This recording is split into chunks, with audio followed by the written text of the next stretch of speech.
Good evening, everyone. Good evening, everyone. Good evening, everyone. Come on in. It's gonna be a few minutes, just a few minutes. How y'all doing on Instagram? Hopefully, it don't go out. We'll try to charge at the same time that I am on here. I got less than 1% on here. Please forgive me for that one. That's on me. What's going on? It's TikTok. GG, you feeling better? Feeling better, GG? Nene. Gwendolyn, Tracy, Yaze, Sean Jackson. Who's coming on Facebook? Anybody on Facebook yet? Maya, how you doing over here on IG? Feeling better? Okay. I know I'm supposed to call you. I ain't called you yet. It's been a busy day. Busy day. Man, I had an awesome time at church today. Some of the members said they did too. Brought some understanding of making sure that, one, that we have the ministry of restoration. That's important, that we come into people's lives and try to increase them more than what they were before. People are valuable. They're like good oak wood, right? Never loses its value.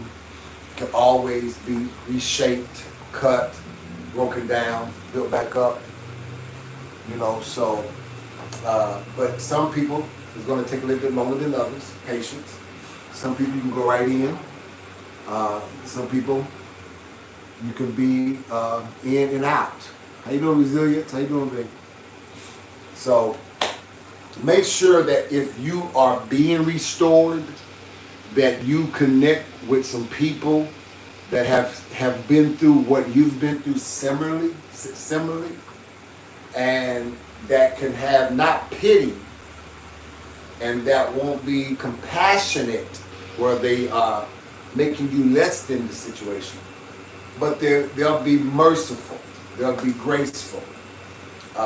Anything can be restored in the hands of a master builder.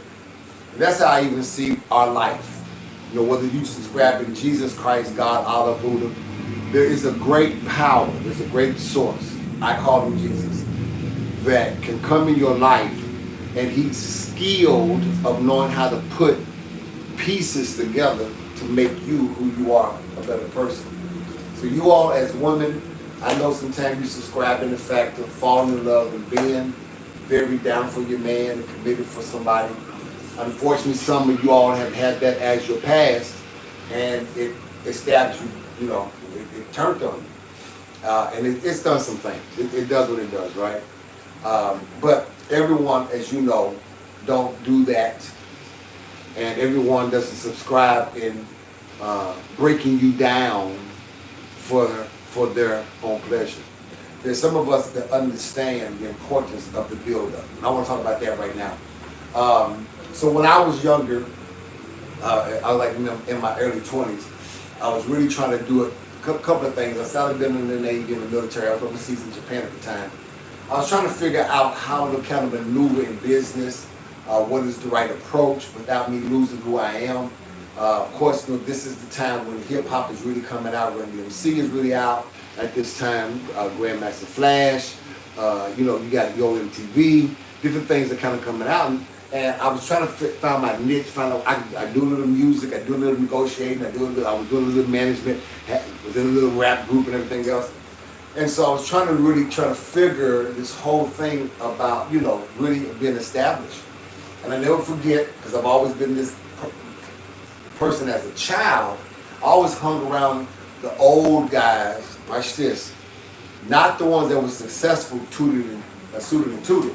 I hung around the old guys that was underneath the tree. Let me tell you why. Something about them tree niggas.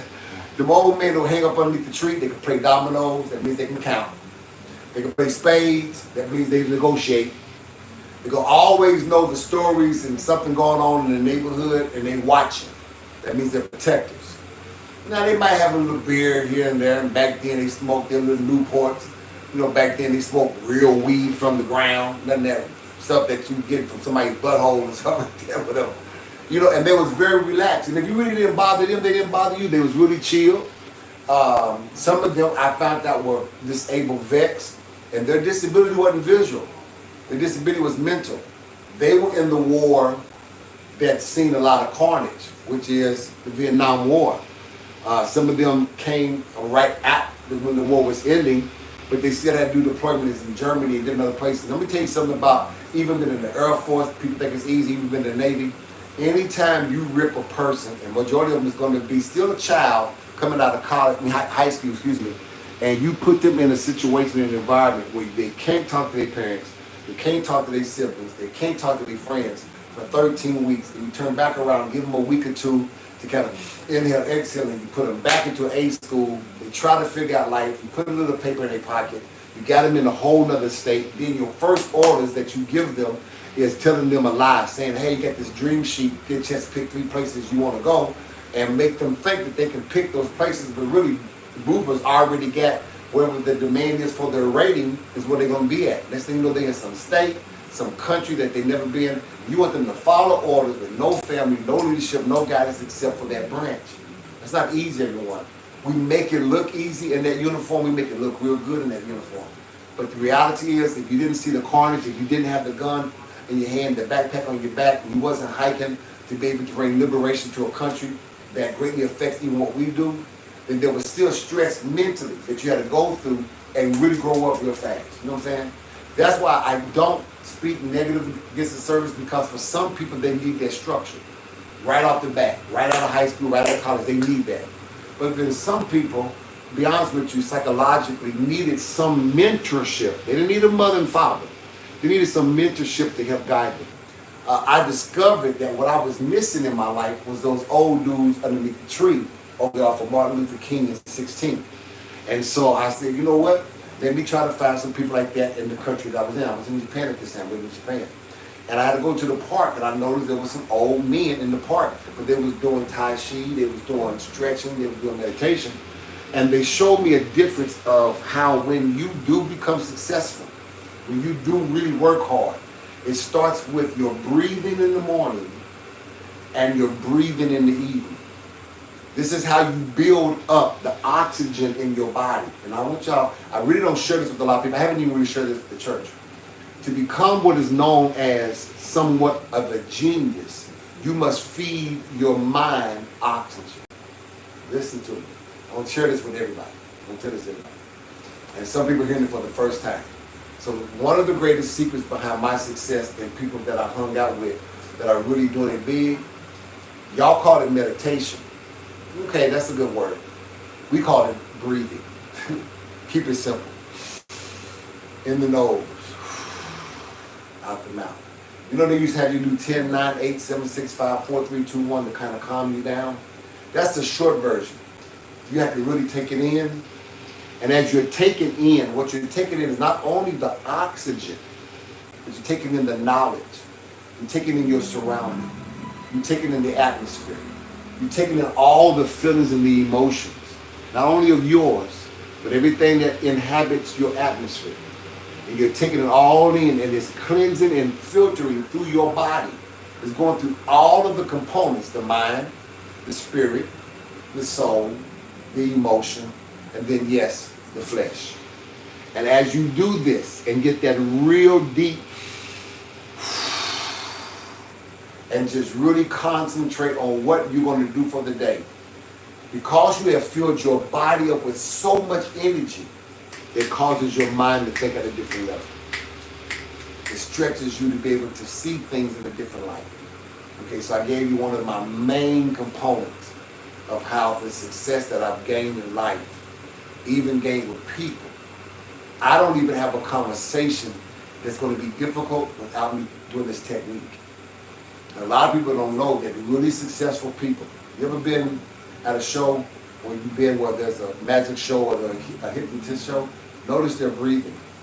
They get themselves into this really place, because once you learn how to master your intake and release all of the negative, all of the carbon, all of the stuff that is bad for your body, mind, spirit, and soul out of you, you leave yourself to be open for certain areas of your life to spiritually be impacted by the atmosphere you're in. That's why I suggest don't do this everywhere. Because everywhere has not been cleansed. Everywhere has not been prepared for what's getting ready to impact your life.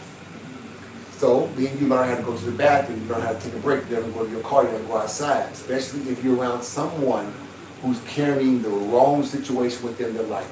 Because you do not want no opportunity for whatever is in them or on them to get in or on you. Once you come back to the situation, you're ready to roll. When Jesus dealt with the demon over in Gadara, he had just woke up out from the boat, from being woken up because they were threatened that the ship was going to sink. But he prepares them by having this rest that he needed to fill all of his areas of his body and his mind and soul with all the oxygen that he needs, because where there is no oxygen, there can be no strength. Let me show you how what God showed me years ago. He said the only thing that gave life to the corpse that God had created in his likeness and his image is when he took the corpse and he put his mouth on his nose, and in his nostrils he breathed into him, and man became a living soul. Try it sometime. You'll be amazed of the outcome that will happen.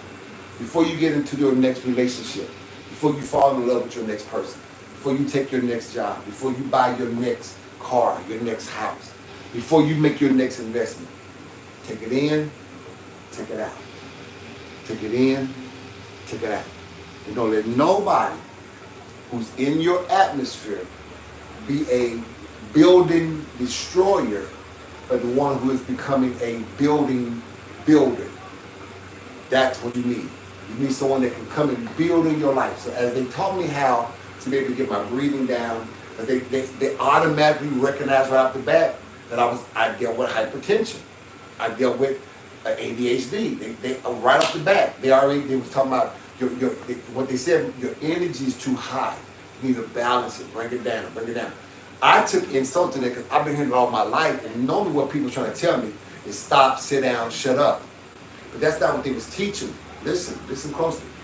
They wanted me to take all of that energy and not let it be wild in me, but controlled by me. I'll say it again. All that energy. They didn't want me to get rid of it. They didn't want me to release it. They wanted me to bring it into subjection. Are you hearing me? It's important. And balance it within me, so that when I do release it, I come with a force that no one can deny. I was telling them today that I can't remember if I go after it, it don't tell me no. I don't care what it is. And I have some people want to be smart in the room by saying, well, I would have told you, I said it. First of all, you didn't hear what I just said. I don't go after nothing that's going to tell me no. You must go after weak, stupid women. You ain't seen my receipts. I'm going to tell you again. I don't go after nothing. I already know you're going to be sarcastic. I already tell by your body type. I already tell by your body language, your body type, and even how you first start to talk in your tone. If you're going to be one of them goofy ones that's going to try to say no just to prove your point that you can say no. So guess what? I'm not even going to give you the privilege and honor, and I'm going to tell you, I already knew you was going to say no, that's why I didn't approach you. Oh, really? No, you was going to say no, not because you wanted to, but you want to be able to say that to a strong male just to see if you can break them. Do you not know, ladies, there's some people that's misrepresenting y'all real women by trying to go out here and break men just because it's fun. They figure, well, men been breaking women, let me go out here and do what they do. Don't subscribe in that. Stay a woman. Stay gracious, stay merciful, stay beautiful. Don't mean you weak. You ain't got to show that you're a woman. You don't see niggas, they do now, but it didn't used to be niggas walking around, I'm a man, I'm going to show you that I'm a man. The only time they said this, we was arguing. So don't subscribe into that, because that means you arguing either with yourself or somebody who ain't even worth having to fight with. You ain't got to show that you are nothing, just be it. Take it in, take the air in, release death out. Take life in, strength in, release weakness out. Don't put away the energy. Don't dispel it. Bring it into captivity. Bring it into control. Don't let it be wild off in you. When you release all this energy, be purposeful, and I guarantee you, whatever you do in life, it's going to have so much meaning. Okay? Just kind of want to share that with y'all tonight. It is Sunday. Y'all enjoy yourself. Y'all like what you see that I got on? Oh, look at these Louis Vuitton shoes. Well, Christian Bouton. I'm sorry, Christian Bouton. I guess he's the cousin of one of them. I don't know. Oh, thank you, Favor. Appreciate it. Because some people think because I do all this dancing and grab my crotch and everything that I'm a sinner going to hell. I'm a whole pastor. So if I'm going to hell, you going with me too. I mean, you can say it about me. I can say you going to hell. How about that? When we all go to hell, see what hell like? Not. I mean, come on. I'm just being me.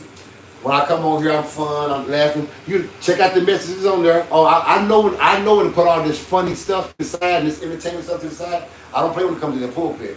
That word is for everybody. That word ain't for you. That word is for us. That's the thing that I think a lot of people miss when they go to church. They're worried about what pastor's saying to them instead of what is God saying to everybody, even the pastor. Because that nigga need to line up to what he's telling y'all. So I try to subscribe to the same thing. And I tell my people to have fun. Listen, I come from Pentecostal Church of God in Christ. You better not even go to no clubs. What I'm getting ready to say right now is very heretic. Go to the club, listen to the music, enjoy the jazz. But guess what? Don't drink, don't smoke. You ain't got to indulge to enjoy. When I go to the club, I create my own. I'll be honest with you. Whoever in my section, oh man, we popping. We popping and we sober.